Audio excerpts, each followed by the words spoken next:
السلام علیکم ورحمۃ اللہ وبرکاتہ۔ عزیز بچوں، آج کی ہماری یہ ویڈیو اردو زبان کی دوسری کتاب کا ہے اور سبق نمبر 5 ہوگا وہ۔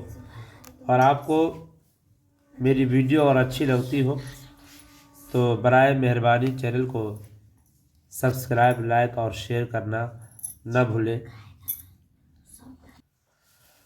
سبق نمبر 5، مچھلی۔ مچھلی پانی میں رہتی ہے۔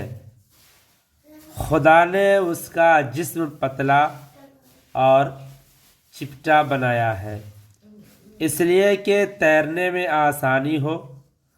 وہ اپنی دم اور پروں کے سہارے پانی کو چیرتی پھاڑتی ایک جگہ سے دوسری جگہ چلی جاتی ہے۔ جس طرح آدمی پھیپھڑے سے سانس لیتا ہے اسی طرح مچھلی اپنے گلفڑوں سے دم لیتی ہے۔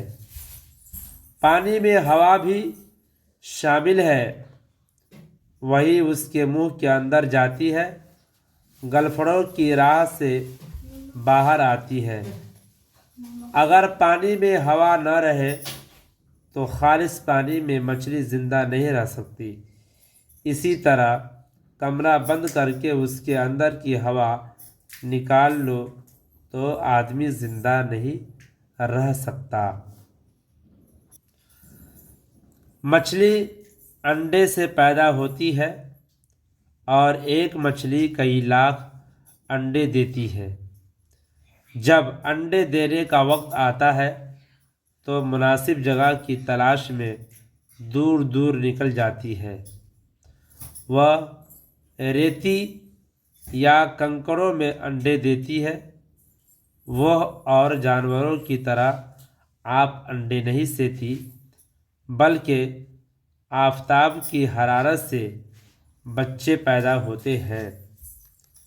مچھلی کا بچہ انڈے سے نکلتے ہی اپنی غذا آپ تلاش کرتا ہے۔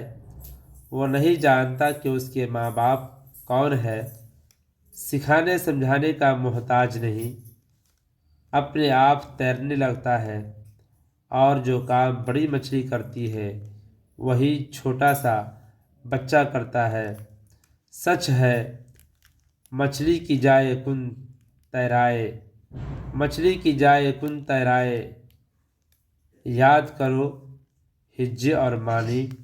جسم شامل دم، حرارت، خالص غذا، مناسب، محتاج۔